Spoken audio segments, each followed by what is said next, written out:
Hello.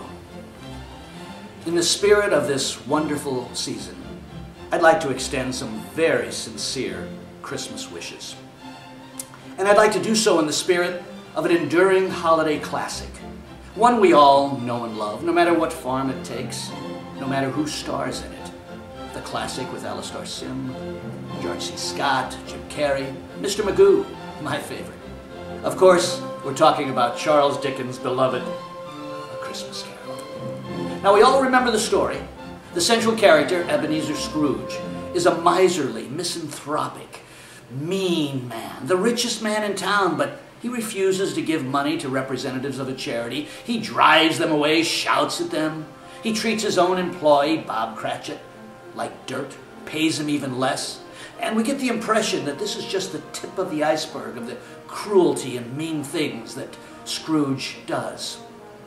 But then, on Christmas Eve, as Scrooge tries to sleep, 3 ghosts appear to him, and they share visions, terrifying visions of his past, his empty, loveless youth, his meaningless present, his nightmarish future, where he will die alone, only to be preceded by the death of the wonderful, innocent little Tiny Tim, Bob Cratchit's beloved but seriously ill son.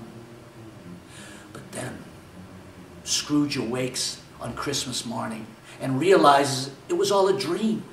He has a second chance at life.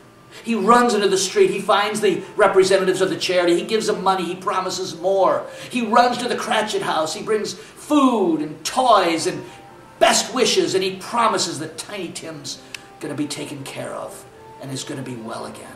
A happy ending to the story. A happy holiday for all of us. And so in the spirit of Dickens' A Christmas Carol, I'd like to extend some holiday wishes myself. First, to all the old men who continue to send young men away to die in meaningless foreign wars. And then to all the politicians who continue to dither as they fight along party lines, thus denying all of us the jobs and health care and work on the climate, the economy, and everything else we and this world needs. And then to the bankers and the Wall Street tycoons who continue to set new standards for greed and who show us examples that lead to the corruption that is in every facet of our society.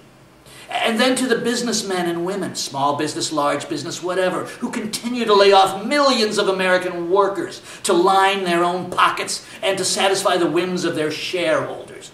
Wait a minute, they always blame it on the shareholders. Who are these people? You know, these businessmen continue to send millions of jobs overseas, lay off millions of people because of their shareholders. That's what they blame it on.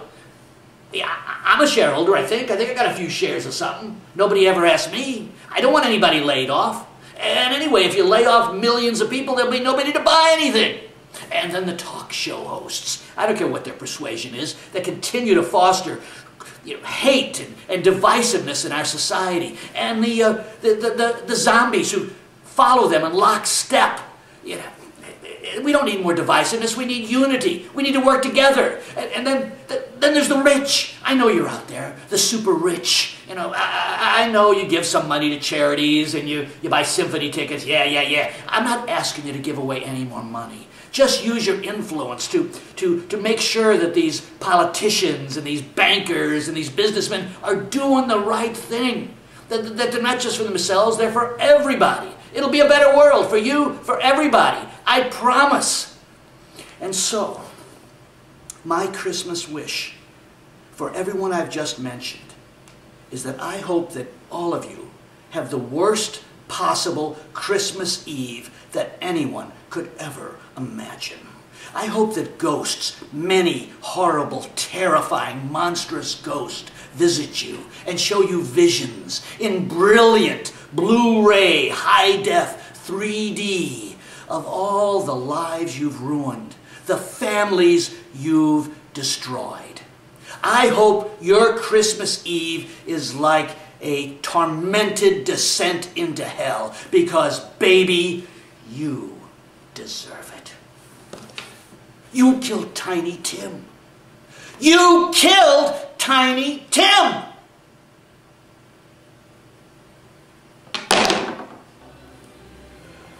So, that's my wish.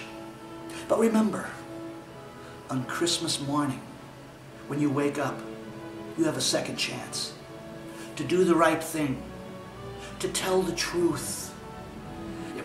Give some people their jobs back. Well, maybe not on Christmas morning. Wait till you get back to the office next week. Hey, why not on Christmas morning? Remember Scrooge? He dashed out on Christmas morning. He found the people at the charity. He gave them money, promised them more. He went to the Cratchits. He brought a giant turkey. He brought toys. He told Tiny Tim he was going to get health care, affordable health care.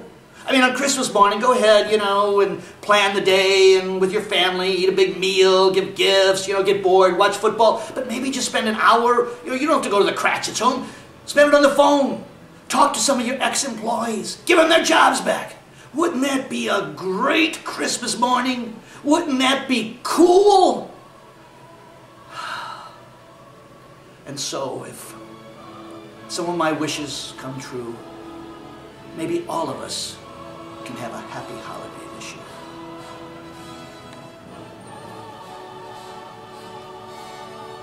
God bless us,